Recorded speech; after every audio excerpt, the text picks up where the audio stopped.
ভাসুদেব ব্লগে তোমাদের সবাইকে স্বাগত। দীঘায় তৃতীয় দিন সকালবেলা উঠে কি করে স্টার্ট করলাম বা কি দিয়ে স্টার্ট করলাম বা কিভাবে স্টার্ট করলাম সবকিছু দেখার জন্য কিন্তু এই ভিডিওটা ফলো করতে হবে। আমরা সবাই টোটোতে উঠে গেছি। প্রথমে যাব আমরা আজকে তালসারিতে, তারপরে দেখি কোথায় যাওয়া যায়। সকালবেলা কিন্তু দৃশ্যটা অসাম লাগছিল, কারণ একই রাত্রেবেলা সারা রাত ধরে বৃষ্টি হয়েছে, তাই জন্য আরও বেশি ভালো লাগছিল। বেশ একটা ঠান্ডা ঠান্ডা ওয়েদার হয়ে গেছিলো।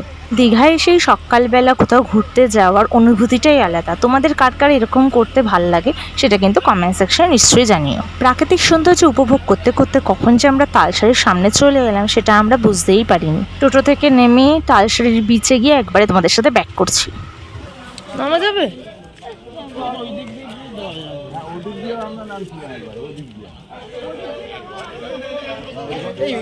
এখানে আধ ঘন্টা থাকতে বলেছে। ঠিক আছে, আধ ঘন্টা ওখানে। কটা বাজে? 7টা বাজতে 10। চলো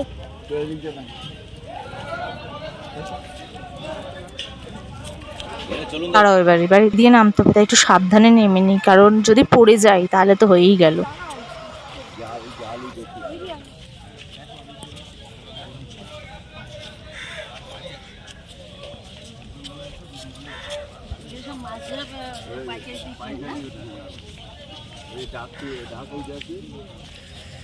আগের বার লোক ছিল, এবার কিন্তু তো লোক নেই। অবশ্য আমরা অনেক তাড়াতাড়ি এসেছি।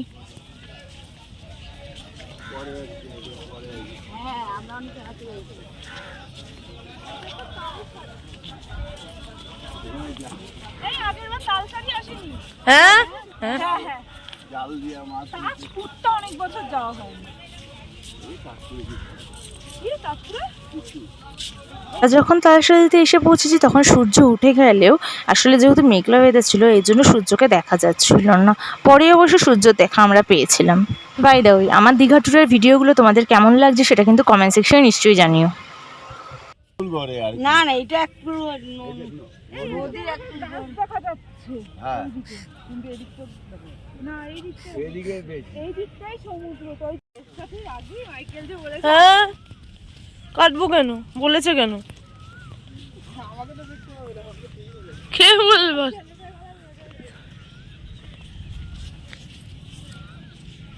বর বউ দাঁড়িয়ে পড়েছে ফটো সেশন করতে।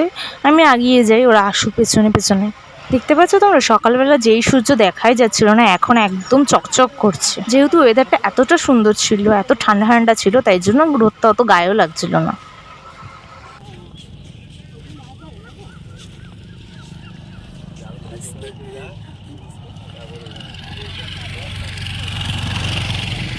তারপরে আমরা ওখানে ঠিক করলাম আমরা বোট চড়তে যাব। দেখো বোট চড়তে আদৌ পারি কি পারি না।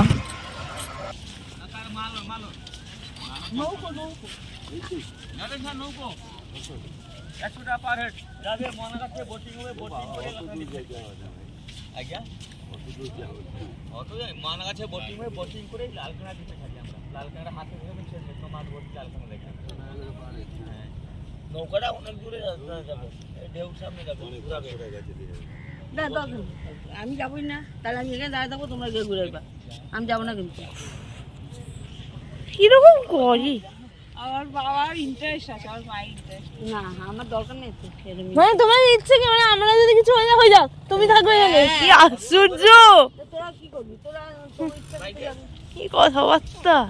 কিছুটা হাঁটতে না হাঁটতেই দেখি একটা জায়গায় জেলেরা বসে মাছ সব আলাদা করছে। মানে যেহেতু আমরা অনেকটা সকালবেলায় গেছিলাম তাই সব মানে নৌকাগুলো তখন পাড়ে এসছে মাছ নিয়ে, তাই এবার মাছ নিয়ে এসে ওগুলো সব বাছাই করা হচ্ছে, কোনটা কি মাছ সব আলাদা আলাদা করে রাখা হচ্ছে। আমার তো বেশ ভালো লাগছিলো, কারণ এটা নতুন এক্সপিরিয়েন্স। মানে এত ছোট ছোট মাছ তো মানে হাতের সামনে এরকমভাবে দেখা যায় না, আর বাজার ফাজারে তো অত যাওয়াও হয় না কোনোদিন, এইসব দেখাও সুযোগ হয় না, তাই এটা একটা নতুন এক্সপিরিয়েন্স হলো।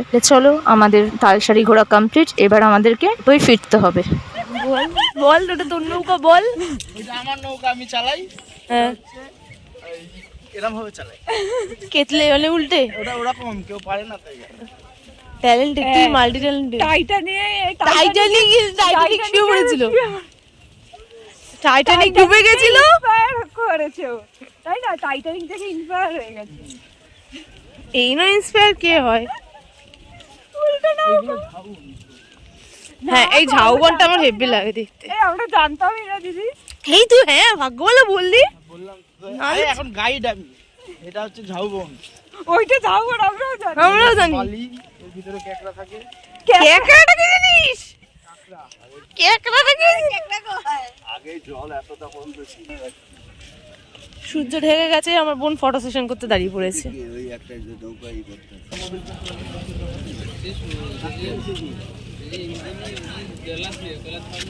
টোটোতে উঠে আমরা ওয়েট করছি, কারণ বাবা হচ্ছে ওখানে মাছ বিক্রি হচ্ছিল, যে ওই মাছগুলো দেখতে চলে গেছে কি কি মাছ বিক্রি হচ্ছে তার জন্য। বাবা চলে এসছে, টোটো স্টার্ট দিয়ে দিয়েছে। এবার যাব আমরা, বলো বলো কোথায় যাব?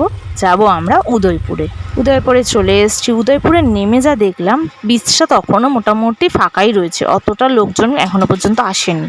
উদয়পুরে তো খাবার দাবার দোকান বেশ ভালো আছে, তোমরা কেউ চাইলে ওখানেও গিয়েও ব্রেকফাস্টটা করতে পারো, বাট আমরা এখান থেকে ব্যাক করে ওলদিঘায় গিয়েই ব্রেকফাস্টটা করবো, তাই আর ওখানে কোনো ব্রেকফাস্ট করিনি। আর হচ্ছে উদয়পুরটা সব থেকে ফেমাস হচ্ছে পার্টি করার জন্য, মানে এখানে ব্যাচেলার বলো ইয়াং জেনারেশন বলো পার্টি করার জন্যই বেশিরভাগ আসে, তাই জন্য এত সকালবেলা তো আর পার্টিটা করা স্টার্ট হবে না, তাই জন্য মোটামুটি ওই সময় ফাঁকাই ছিল।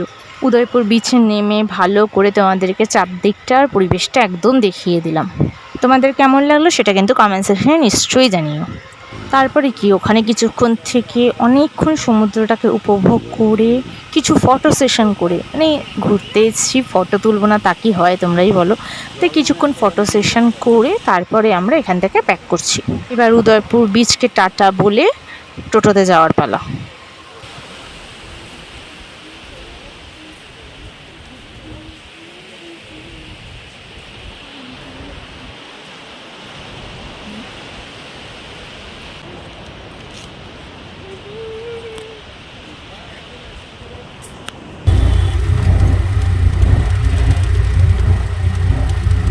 এবার আমরা টোটো করে চলে যাব হচ্ছে ওলদিঘা, ওখানে গিয়ে ফার্স্টে আমরা ব্রেকফাস্টটা সারবো।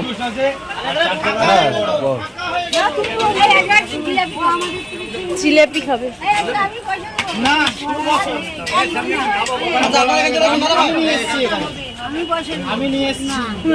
এখানে বেলা দেবো তোকে আমি,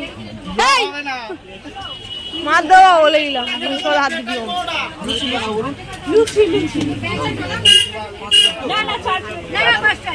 পাঁচটা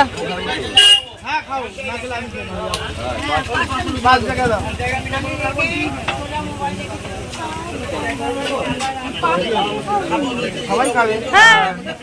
আরে খেয়ে নিতে পারবি, একটা দিদি খেয়ে নেবে না, না ওইসব চালাই ছেড়ে দাও।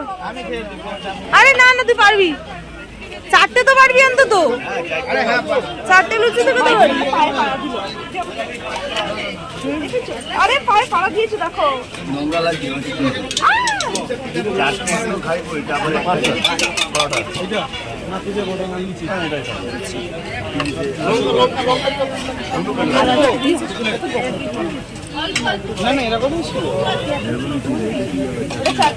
চাটনি, ওটা চাটনি পাঁচটাই দেয়, হ্যাঁ বলেই দিস। এরকম কম পরোটা তেলে পরোটা খেতে পারিস আমার পোষাবে।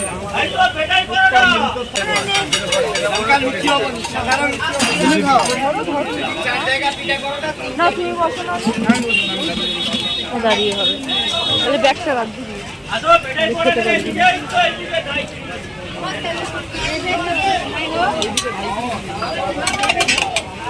ভাই কিরিকিরি মানে তাড়াতাড়ি, ভাই কিরিকিরি মানে তাড়াতাড়ি।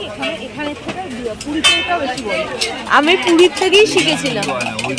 পুরীতে ওরা তো যেতে আসতে বলে ভাই কিরিকিরি ভাই কিরিকিরি। হ্যাঁ হ্যাঁ হ্যাঁ, ফার্স্ট টাইম মানে সেকেন্ড টাইম আজকে ট্রাই করবি, খা বুঝবে না।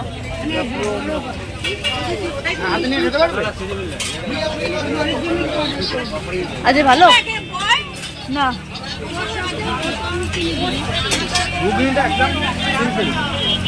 ঘুগনিটা সিম্পল হয়ই ভালো, সকালবেলা বেশি রিচ হয়ে গেলে খেতে অসুবিধা।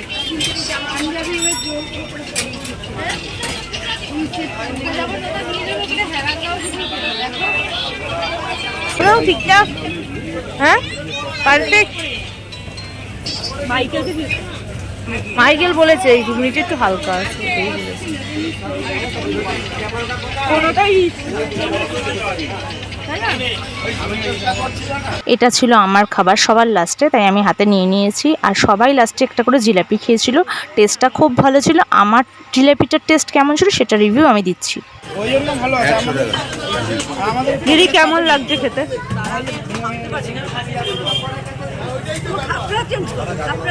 খাপটাও দিয়েছে, চেঞ্জ করলে আমার মারও হয়েছে। আমাদের ব্রেকফাস্ট কমপ্লিট হয়ে গেছে, এবার হচ্ছে হোটেলে ফেরার পালা। তোমাদের ভিডিওটা কেমন লাগলো সেটা কিন্তু কমেন্ট সেকশনে নিশ্চয়ই জানিও। আর যদি ভিডিওটা ভালো লাগে থাকে তাহলে প্লিজ চ্যানেলটাকে সাবস্ক্রাইব করে দিও, আর লাইক আর শেয়ার করে দিও। আর যারা ফেসবুক থেকে দেখছো তাহলে প্লিজ পেজটাকে ফলো করে দিও। আবার দেখা হচ্ছে নেক্সট ভিডিওতে, ততক্ষণের জন্য টাটা।